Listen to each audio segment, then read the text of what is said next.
Hace un tiempo, la profesora investigadora de América Latina y el Caribe, Jenny Pierce, y el profesor Juan David Velasco Montoya, profesor de la Facultad de Ciencia Política de la Universidad Javeriana, presentaron un informe sobre las élites, poder y principios de dominación en Colombia, que abarcaba el periodo entre 1991 y 2022.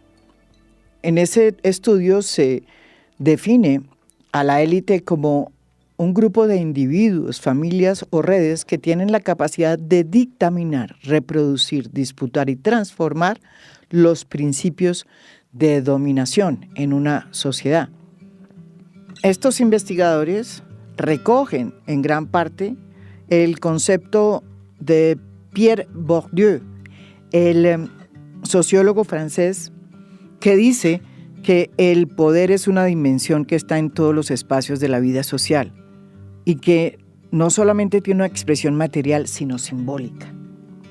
Y por eso es que son las élites las que se disputan la capacidad de dictar los principios de dominación en cada campo, en el económico, en el cultural, en el simbólico y en el social. El estudio identificó varias élites en Colombia. La primera, la élite oligárquica, que es la que está integrada por los más adinerados, por los grandes grupos económicos, quienes a su vez son los que concentran la riqueza en una sociedad y que utilizan diferentes recursos del poder para moldear las decisiones del Estado y la opinión pública en beneficio de sus intereses. En la galaxia de élites que este estudio ha definido también están las élites políticas, que darían para un podcast aparte y para un estudio con varios capítulos.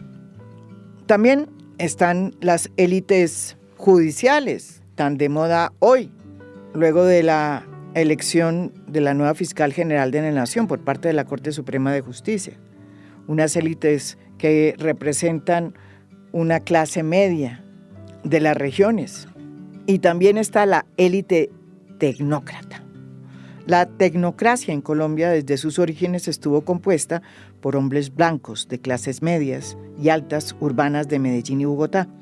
Los primeros antecedentes se dieron en los gobiernos de Carlos R. Restrepo y de Pedro Ospina. Carlos Caballero Argáez, en un libro que escribió en el 2016, plantea que desde 1930 a 1990 la política económica de Colombia fue definida por cafeteros e industriales. Prueba de ello está en el origen regional de los ministros de Hacienda y Crédito Público, los gerentes del Banco de la República y la rotación de presidentes de la Federación Nacional de Cafeteros y la ANDI en los gabinetes ministeriales. Según Caballero Argáez, entre 1923 y 2017 hubo 14 gerentes del Banco de la República, los cuales nacieron en su totalidad en Antioquia, Bogotá y el Viejo Caldas. Los presidentes del gremio económico más fuerte de la ANDI fueron en su gran mayoría paisas y del eje cafetero, a excepción de Bruce McMaster, que es de origen costeño, porque nació en Cartagena. Entre 1930 y 1990, la gran mayoría de ministros de Hacienda fueron hombres nacidos en Antioquia, en Bogotá y en el eje cafetero. Es decir, según este estudio, ha habido una sobrerepresentación en la tecnocracia colombiana de regiones como Antioquia, Bogotá y el eje cafetero, y una subrepresentación enorme de las regiones pacíficas y del Caribe, por no hablar del oriente colombiano. Los autores de este estudio fueron la profesora Jenny Pierce, una científica política especializada en América Latina, que se considera como una académica de la paz, y desde hace mucho tiempo su trabajo ha estado dedicado al campo de la paz, al estudio del poder y de la violencia. Jenny Pierce viene desarrollando esta investigación sobre el papel de las élites y la violencia en América Latina, aquí en Colombia, con el profesor Juan David Velasco. politólogo de la Universidad Javeriana y magíster en estudios políticos del IEPRI de la Universidad Nacional. Actualmente es profesor de la Universidad Javeriana y forma parte de la Unidad de Investigación y Acusación de la JEP. Ellos dos estuvieron hace un tiempo aquí en A Fondo presentando este estudio preliminar. Y mire lo que dijeron sobre el papel de las élites en Colombia. Bueno, nosotros hasta el momento hemos podido observar dos tipos de relación entre las élites y la violencia.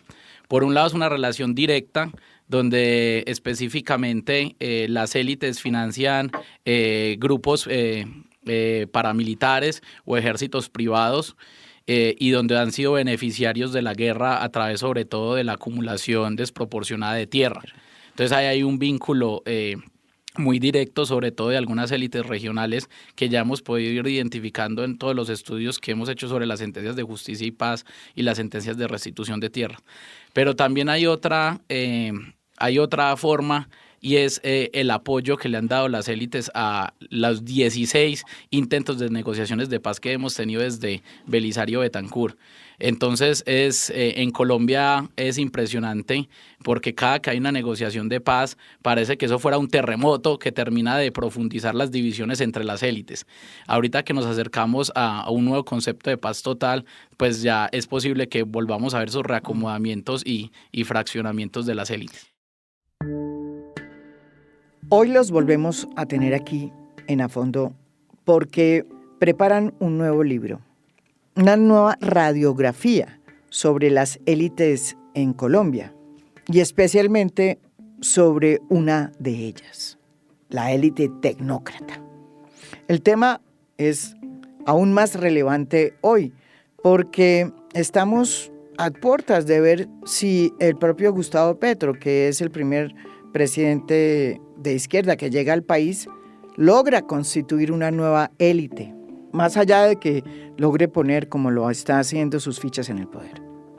Aquí la profesora Jenny Pierce nos cuenta, aquí en A Fondo, cuál es el propósito real de este nuevo libro y cómo esta radiografía que proponen no va dirigida a cuestionar las élites, sino más bien a abrir nuevas discusiones sobre si estas élites tienen o no disponibilidad hacia las reformas, hacia los cambios sociales.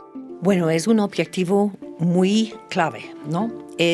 Nos han pedido, el editorial, Penguin Random House, escribir un libro que es ¿qué reformas son posibles en Colombia? Porque estamos en un momento con un gobierno que está planteando muchas reformas que nunca se han podido hacer en Colombia. Entonces, la idea es de pensar el trabajo que hemos hecho hasta ahora sobre élites, ¿hasta qué punto explica una reacción a lo que está planteando Petro, que nos hace pensar al final qué reformas son posibles en un país que realmente hay una deuda social muy grande acá? Hay necesidad de reformas. Entonces, ¿cómo es que podemos tener un debate, ¿no?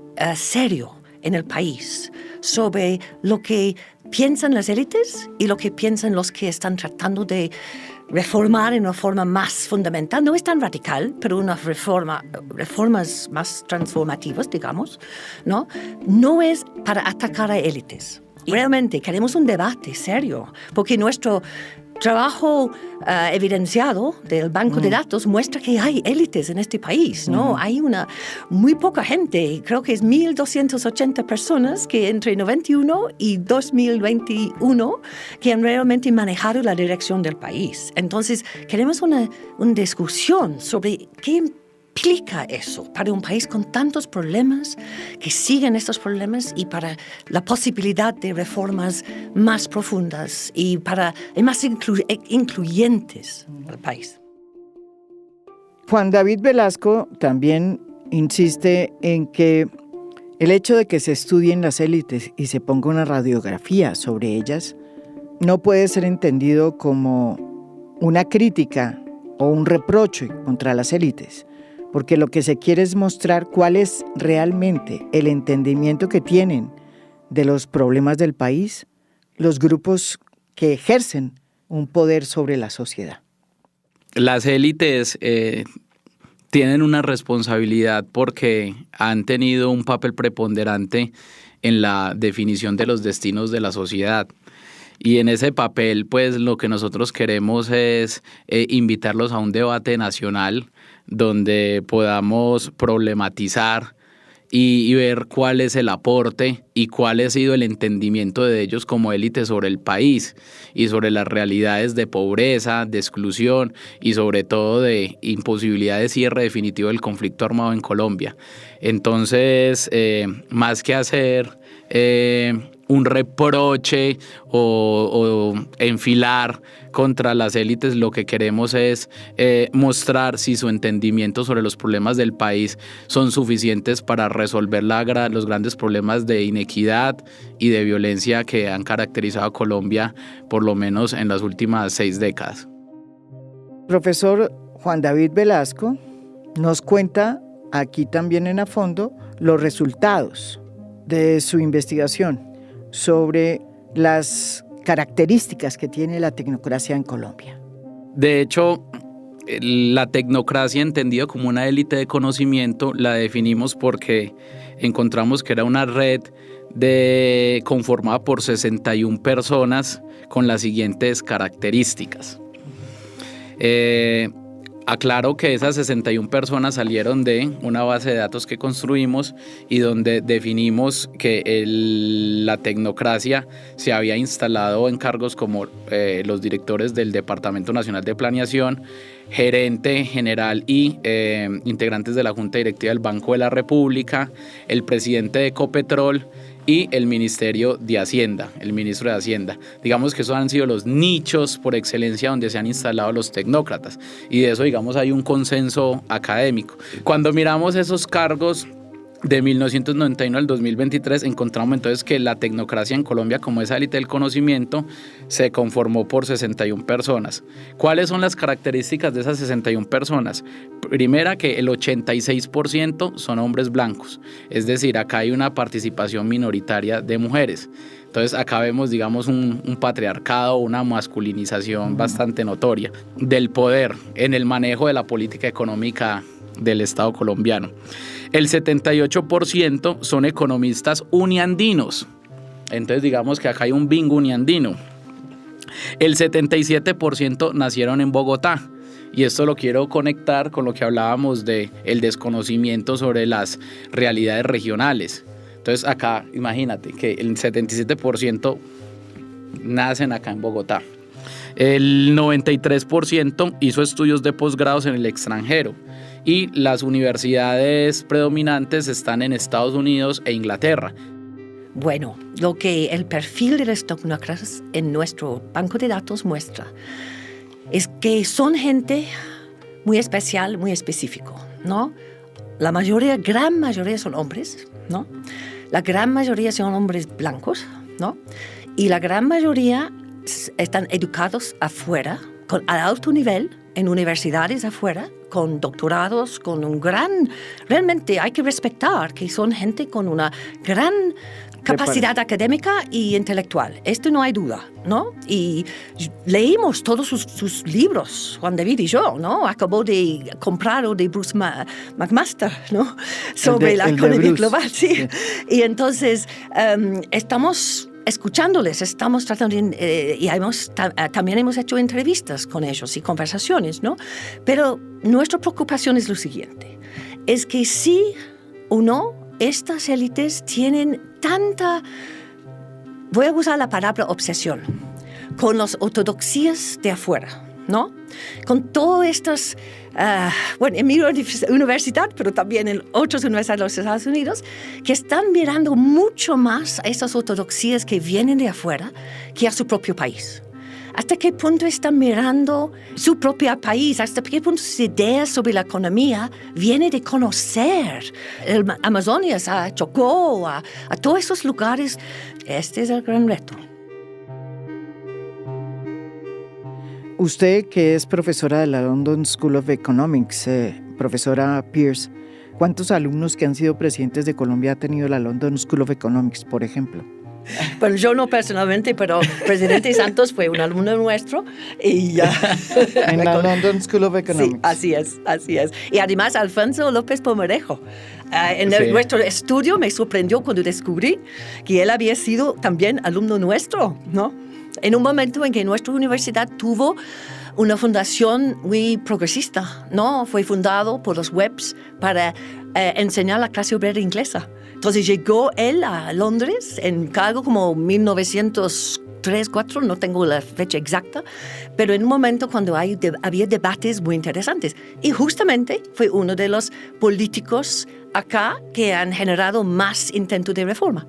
Para continuar con esta caracterización del perfil de la élite tecnocrática, también observamos que el 48% han sido profesores de la Universidad de los Andes. Esto para reforzarlo, o sea, se gradúan de la Universidad de los Andes y después terminan como profesores de la Universidad de los Andes.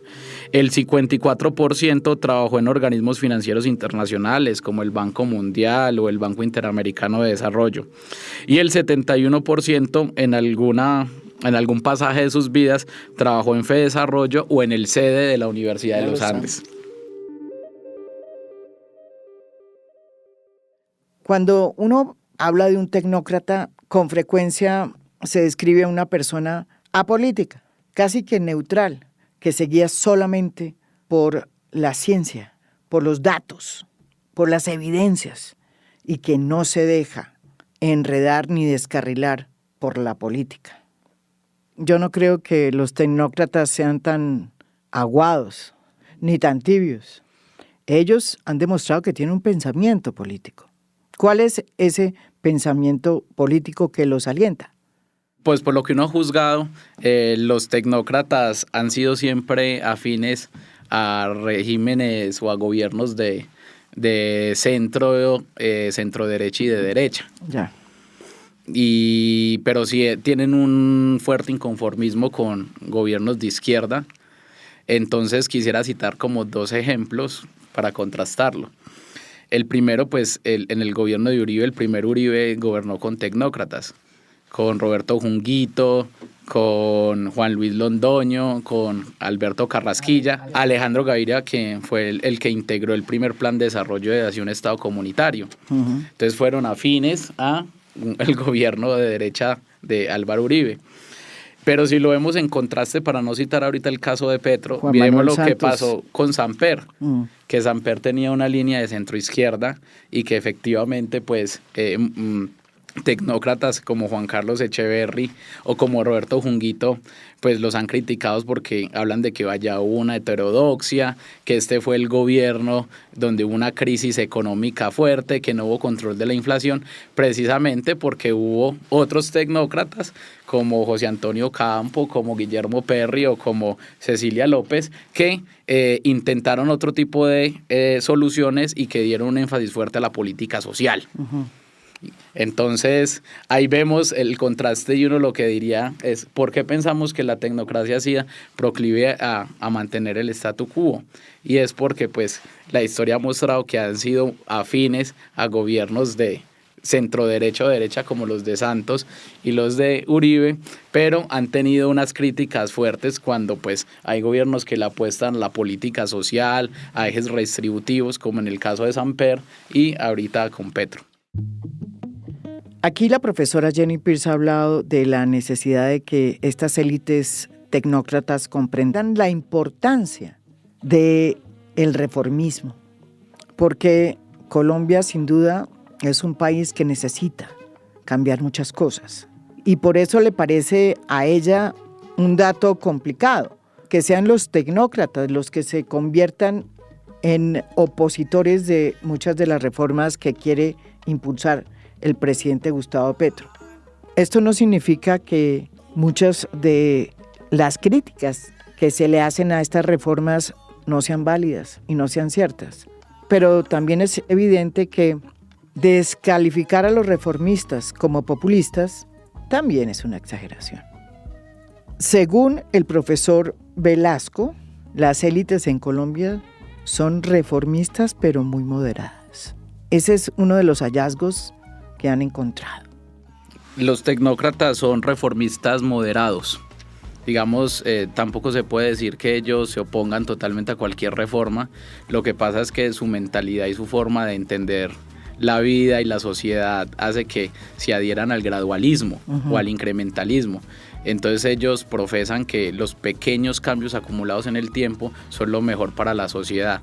En ese orden de ideas, pues esa visión gradualista es la que ha impedido de que acá se adopten reformas a gran escala, reformas duraderas y reformas que sean realmente estructurales y que transformen las realidades de los territorios excluidos y de los sectores poblacionales excluidos. Hay que reconocer, como lo hace aquí la profesora Jenny Pierce, que los tecnócratas o la tecnocracia colombiana ha contribuido mucho a preservar la estabilidad macroeconómica del país. Eso es indudable. Sin embargo, como también lo afirma aquí la profesora Jenny Pierce, hoy se están convirtiendo en los principales cuestionadores de las reformas de Gustavo Petro.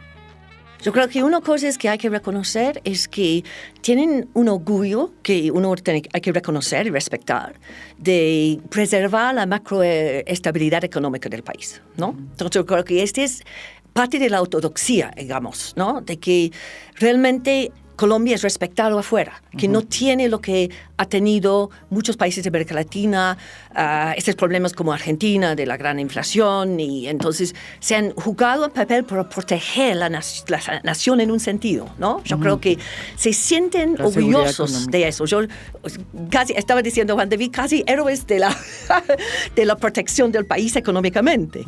Pero hay que pensar en eso junto a la otra parte, que es, si uno quiere reformas para tocar los problemas serios en el país, tal vez hay que pensar un poco más ampliamente de cómo, bueno, qué ideas uno usa o cómo es que uno refleja realmente las realidades de Colombia y no tanto las ortodoxias internacionales. Y para mí, una cosa que he notado es que, sobre todo ahora con el gobierno actual, que muy a menudo los tecnócratas quieren atacar cualquier reforma como algo populista, ¿no? Como si ellos están los serios y cualquier cosa que cuestiona es populista. Y yo creo que este es peligroso, porque yo no creo que es un negro y blanco, ¿no? Algo serio, algo populista. Lo que yo creo es que hay que arrancar desde un país con uno de los más desiguales del mundo, uno que no tiene una reforma agraria todavía, uno que tiene muchísimas violencias que siguen pasando. Y yo he vivido eso. Yo no estoy hablando de libros secundarios, ¿no? O entrevistas, además. Yo he vivido estas violencias acá en el país. Entonces yo creo que es un arranque para repensar el país, ¿no? Y qué es la nación colombiana. Para complementar con la idea de la profe G, con lo que dices, ¿por qué planteamos que esa ortodoxia en el manejo de la política económica y fiscal del país ha imposibilitado que hayan soluciones definitivas a los problemas del conflicto armado? Entonces, acá tiene que ver también con el pensamiento de la tecnocracia y la influencia y la importación de los modelos del Banco Mundial. Entonces acá de un momento a otro, pues todas las teorías de Paul Collier, cuando está el Banco Mundial, de que la violencia era causada por la codicia y la búsqueda de rentas. Entonces, pero nosotros hemos hecho unos estudios que prueban que donde están las disidencias de las FARC, tanto la Segunda Marquetalia como el Estado Mayor Central, están correlacionados con los municipios donde hay mayores y el índice de pobreza monetaria o el índice de pobreza multidimensional es más alto. Y esto también tiene que ver con que esa ortodoxia ha impedido que tengamos esfuerzos fiscales para invertir en la implementación de los acuerdos de paz. Y acá subrayo una paradoja. El gobierno de Santos, que muchos lo caracterizan como de tecnócratas, pues tuvo una gran apuesta reformista con el acuerdo de paz del 2016. Pero cuando uno mira el acuerdo de paz del 2016 quedó desfinanciado, y quisiera hacer referencia a un informe de la Contraloría. La Contraloría General de la República dijo, mire, para implementar el acuerdo de paz hacen falta 205 billones de pesos.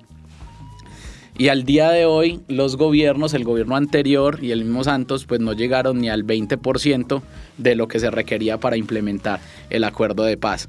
Entonces, si de verdad queremos salir, dar una superación a los problemas del conflicto armado, pues implementemos los acuerdos de paz. Pero para implementar los acuerdos de paz hace falta la consecución de recursos fiscales. Entonces ahí es donde nosotros queremos mostrar esa relación entre cómo esa ortodoxia hace que cuando haya que superar a través de reformas e implementación de acuerdos políticos para lograr la paz, que no se encuentren los recursos necesarios para ello. ¿Y eso qué provoca? Que se reciclen las violencias, nuevos grupos surgen, pero es sencillo porque tú terminas diciendo, no, es que es la teoría de Collier, esos son codiciosos.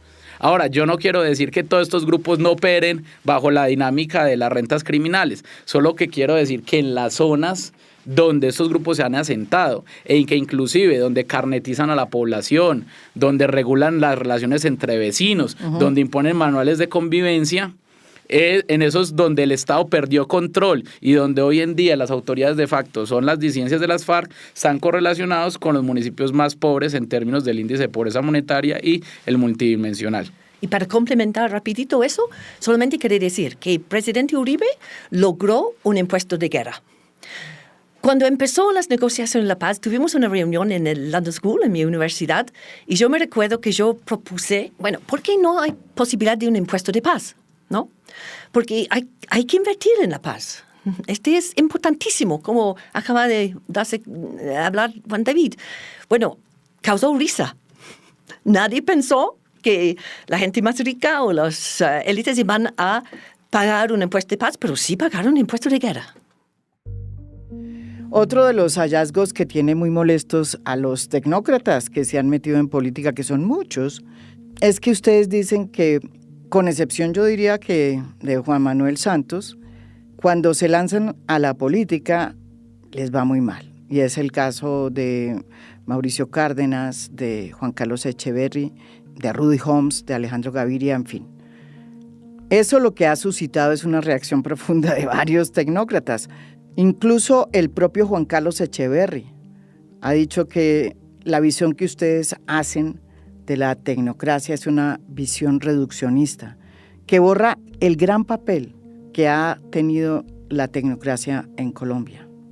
En una columna que escribió el exministro de Hacienda Juan Carlos Echeverry y ex precandidato presidencial, sostiene que los hallazgos de ustedes dejan un sabor de que la tecnocracia ha sacrificado lo social por lo económico y que no ha atendido los problemas más apremiantes de Colombia. Él sostiene que eso no es cierto y plantea por lo menos 5 aportes en materia de política social, comenzando por la ley de la salud, la ley 100, y por familias en acción, que, si vamos a ser justos, se originaron en la red de subsidios a los más pobres que se creó en el gobierno de Ernesto Samper, del que tanto ha rajado el propio Juan Carlos Echeverry, por considerarlo poco ortodoxo. ¿Qué le responde a los Echeverrys que están hoy muy molestos con este estudio? Bueno, la tendencia en general es que los tecnócratas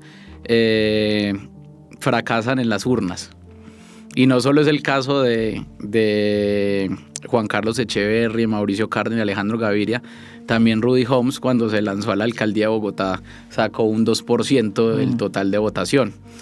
El caso de Juan Manuel Santos yo diría que es atípico. Hubo un hecho coyuntural y fue que la primera vez que él gana fue montado bajo los hombros y la popularidad de Uribe.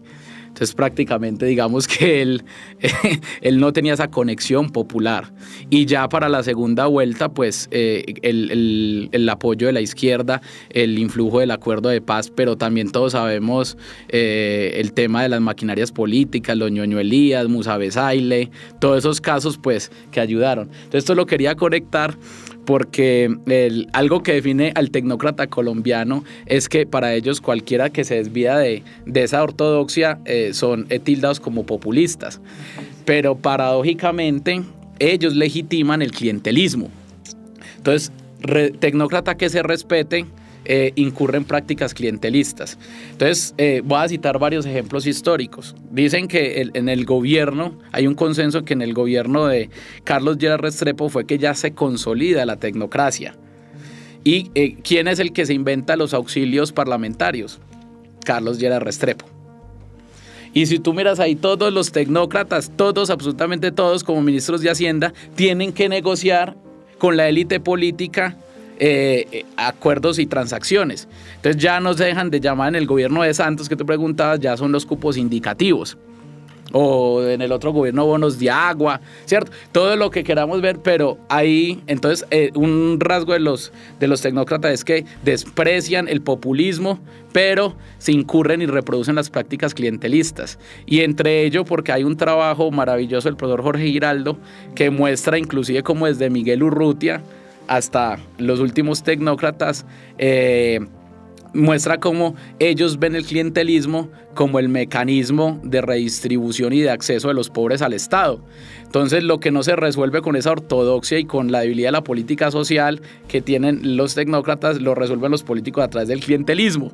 Entonces, bueno, si usted necesita llevar obras, necesita llevar acueductos, que sea a través de la intermediación clientelista. Entonces, yo creo que esto es un tema muy interesante y es un rasgo que también define a los tecnócratas colombianos. Es que hay una paradoja, porque varios integrantes de la élite tecnocrática han escrito columnas y, por ejemplo, el profesor Carlos Caballero Argades y el exministro Juan Carlos Echeverry planteaban lo mismo, que el tecnócrata no solo se ha preocupado por la estabilidad económica, sino que también ha logrado progresos en lo social, y utilizan la palabra progreso en lo social, y ambos citan el caso de Familias en Acción. Pero cuando uno se pone a revisar Familias en Acción, uno encuentra dos situaciones. Digamos que los orígenes de Familias en Acción se remontan a la red de solidaridad social y a la creación del CISBEN como una encuesta de focalización en el gobierno de Ernesto Samper. Y por otro lado, el momento de mayor auge y expansión de la política social y específicamente de Familias en Acción se dio durante el gobierno de Álvaro Uribe, cuando quien presidía una agencia que se creó y que hizo una reingeniería institucional y crean acción social, pues fue un político profesional de Pensilvania, Caldas, Luis Alfonso Hoyos. Y eso se potencia también por el peso determinante de la Corte Constitucional, que la Corte Constitucional, cuando expide la sentencia T025 del 2004 y declara el estado de cosas inconstitucional para la población víctima de desplazamiento forzado, ellos obligan al gobierno a incluir a las víctimas del conflicto armado y a llevar todos los programas sociales a las zonas del conflicto. Entonces, si tú miras tanto las raíces del programa como el momento de mayor expansión, se dio gracias a personas que no eran propiamente de la tecnocracia, sino que eran políticos profesionales o magistrados de las altas cortes. Entonces, ahí eso nos sorprendió. Yo espero que su investigación esté mirando también lo que está sucediendo con el gobierno de Gustavo Petro. Cada gobierno, sobre todo si interpreta a una sociedad o representa una sociedad, una parte de la sociedad que nunca ha llegado al poder, pues tiene que traer su propia guardia petroliana, como le hemos dicho acá. Eso no significa necesariamente que se esté creando, pregunto yo, una élite nueva. ¿Ustedes cómo ven esta necesidad de que haya también una tecnocracia de izquierda? Porque lo que ustedes me están diciendo es que la tecnocracia que hay en Colombia es más bien una tecnocracia de centro y de centro derecha. Pero ¿es posible que en este gobierno de Petro se construya una tecnocracia de izquierda? ¿O el debate va a terminar en que Petro llevó a una cantidad de activistas que van a acabar con lo bueno de la tecnocracia que permite el manejo de la política económica? primero es muy importante y reconocemos totalmente que no hay una élite, ¿no? Que Son varias. es muy dinámico. Hablamos de constelaciones de élites, usando una frase de un colega mío, Mike Savage, en la London School of Economics, ¿no? Porque la idea es que entre estas constelaciones siempre hay una disputa, ¿no? Para quién dicta los principios dominantes de dominación, qué es los valores de una sociedad. ¿Quién está diciendo? Yo uso un ejemplo que es un poco ridículo, pero es, la bebida de las élites es champán. Yo quiero que sea tequila, pero yo no tengo esta capacidad de imponer eso, pero sigue siendo champán. Entonces, estos élites están entre sí diciendo, bueno, ¿qué universidad va a ser lo mejor para las élites, ¿no? Todas estas disputas. Y yo creo que hay que reconocer que nosotros estamos tratando de entender varias de estas élites, ¿no? En las diferentes constelaciones. Entonces, sí, hemos hablado hoy de los tecnócratas, pero hay los judiciales, hay los políticos y hay lo que llamamos las económicas, los oligarcas económicas, por las cuales la defensa de la riqueza es muy importante. Entonces, lo que tiene el gobierno actual es que tiene que manejar algo muy complejo, ¿no? De intereses y de capacidades de dictar estos principios. Y antes hablaste de la ideología de los tecnócratas. Yo creo que esta ideología, no sé si es ideología realmente, pero es una ortodoxa, de que la estabilidad macroeconómica es lo más importante. Obviamente, uno respeta el punto de manejar bien una economía, la institucionalidad, respetamos muchísimo eso, pero es un país que necesita cambio, reformas, para que el país, todo el mundo tiene oportunidades, ¿no? Que no hay violencias en lo urbano, en lo rural, que hay una reforma agraria seria, ¿no? Entonces yo creo que lo que realmente falta tal vez en la izquierda es pensar cómo gobernar con un respeto a la institucionalidad, pero hacer cambios, reformas, que realmente son capaces de introducir una nueva forma de imaginar el país. Precisamente en este ejercicio por ser muy ecuánimes, nosotros, digamos, también nos ha generado sorpresa que un gobierno que llega con unas banderas de superación de la pobreza, de integración de regiones excluidas a la economía nacional, donde un gobierno que se ha preocupado por darle representación a los indígenas, a las comunidades afros. Entonces vemos que la entidad que es más importante en el gobierno para la política social y para la lucha contra la pobreza, como es el Departamento de Prosperidad Social, en menos de año y medio ha cambiado 3 veces de persona que lo dirige. Entonces eso muestra también que no hay una consistencia, una coherencia en los planes que se tienen. Entonces ahí también yo creo que es importante hacer el llamado de que esto es un gobierno que tiene una agenda muy clara, que tiene una visión de redistribución, que trata de ampliar ese concepto estrecho de nación que con la profesora Jenny Pierce decimos que es una nación andina, que excluye las fronteras, que excluye las regiones de colonización, que donde las comunidades étnicas no están.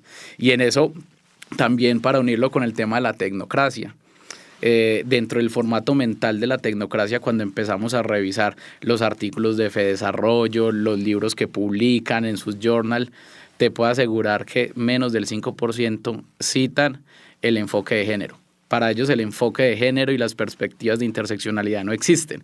Entonces eso, la forma como tú ves la realidad, como las leyes, esos marcos teóricos, precisamente reproducen ese concepto estrecho de nación colombiana. Entonces todavía es muy pronto para saber si esta petrocracia que entra al poder se va a convertir realmente en una élite que pueda cambiar la percepción de las cosas como hacen las élites dominantes.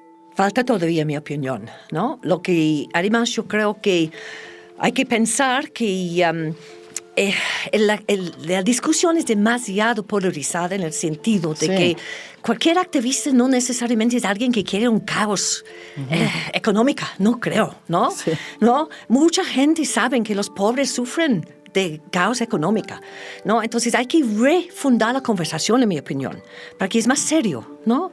Más serio porque hay que reconocer que se necesitan reformas. estoy hablando como inglesa y tengo que decir que mi país también, ¿no? Yo no estoy diciendo que es algo para Colombia, no para Inglaterra. En este momento, Inglaterra está sufriendo una crisis muy seria de poca productividad, de cambios tecnológicos que van a impactar mucho sobre la población. Y no hay una visión de a dónde va el país. Entonces, para Colombia también, yo creo que tiene un problema de productividad. Tiene un problema que yo conozco muy bien de jóvenes en Medellín, que prefieren morir a los 30 y estar en el narcotráfico o la criminalidad porque no hay un sentido de futuro. Mejor que vivo por 30 años y por lo menos no gano algo y puedo comprar cosas, me da dignidad, ¿no? Pero morir mejor que vivir una vida sin dignidad. Entonces, para mí hay necesidad de repensar mucho y yo no sé todavía si hay suficiente debate serio para hacer las reformas, dices exactamente. Tú. Yo veía que yo no creo que Petro alcance a formar una tecnocracia progresista. Por dos razones básicas. Primero, porque esos son procesos que tardan décadas. Esta tecnocracia de la que estamos hablando viene desde el Frente Nacional. O sea, y ya ha tenido 1 o 2 generaciones. Pero, y eso requiere que unas universidades, unos centros de pensamiento y unas corrientes epistemológicas que circulan entre ellos. Y lo otro es que yo veo también que el personal que está acompañando a Petro y que tiene posiciones directivas en el gobierno, pues ya están bastante longevos. Entonces yo veo pues que la mayoría ex M19 que están dirigiendo Paz Total y que tienen otras entidades gubernamentales, pues ya son personas bastante adultas, o como el caso del doctor Álvaro Leiva. Entonces, pues creo que con personas longevas y más el tema de que es un proceso histórico harían que objetivamente sea muy difícil que el Petro lograra consolidar una tecnocracia en estos 2 años y medio que le faltan. Y en el contexto global creo que va a impactar también, porque en este momento las ortodoxias globales no están enfrentando los problemas que quiere enfrentar Petro, ¿no? En términos de cambio climático, tráfico de drogas y la coca. Y entonces yo creo que hay un montón de cosas en este sentido, ¿no? Que todavía no hay suficiente debate a nivel global para cambiar la forma de pensar de una tecnocracia, digamos. Todavía no hay. Está empezando. Yo no creo que tenemos que ser demasiado pesimistas, porque creo que está empezando y hay generaciones ahora que van a vivir cambio climático. Hay generaciones viviendo lo que implica tener al crimen organizado, ¿no? Y yo creo que sí, este gobierno va a poner en el debate algo nuevo. Y eso va a ser un arranque, que algo empieza ahora, que puede en el momento que va a empezar una tecnocracia nueva, ¿no? Progresista, digamos. Sí, de hecho, nosotros no es que consideremos que la tecnocracia no va a existir, al contrario. O sea, la tecnocracia es muy necesario para la administración del Estado y para el diseño de políticas públicas innovadoras. Entonces, pues el llamado de nosotros es, bueno, en un régimen democrático es importante la competencia y la competencia de ideas. Entonces, a toda esta tecnocracia que se ha ido formando desde el Frente Nacional y que se revitalizó con la Constitución del 91 y con todo el esquema de la Constitución del 91 de privatizaciones y eso, pues necesitamos la contraparte, una tecnocracia progresista que sean los ingenieros de la reforma social.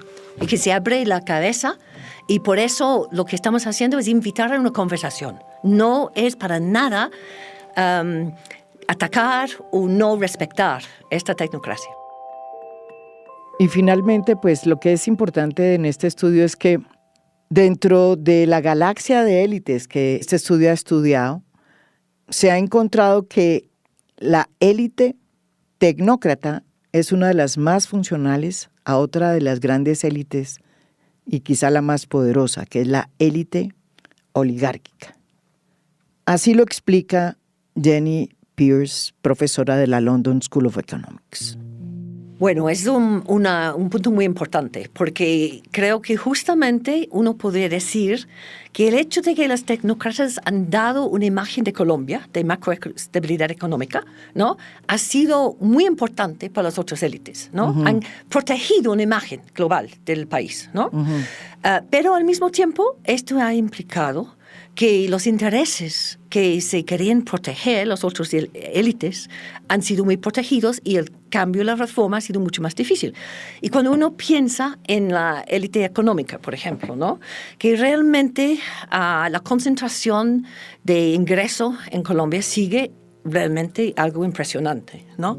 Entonces, hay lo que hemos descubierto con nuestro banco de datos y nuestro estudio y nuestras entrevistas, y cómo es que esta élite oligarca, que es una élite por la cual la defensa de la riqueza es muy importante, ¿no?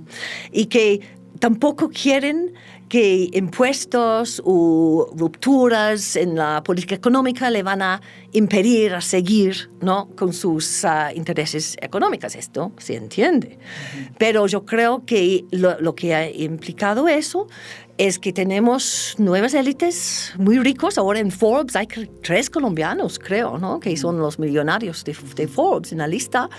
Pero en realidad cierran el debate sobre es mejor para un país que se anda acumulando y acumulando algunos, y que la tecnocracia protege este proceso porque está bien para cómo se ve la imagen en el exterior, o es mejor que los tecnócratas y las otras élites empiecen a darse cuenta que es un país, ¿no? Con muchísima gente. Y hay que empezar a qué necesita la gente en todo el país. Obviamente importa que haya una buena economía, pero hay que pensar en buena economía para quiénes. Esto es A Fondo. Mi nombre es María Jimena Duzán.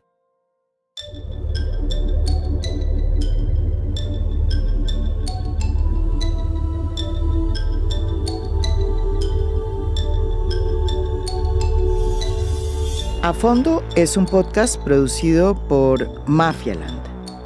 Editora de contenido, Ana María Girón. Gestora de audiencias, Beatriz Acevedo. Postproducción de audio, Daniel Chávez Mora.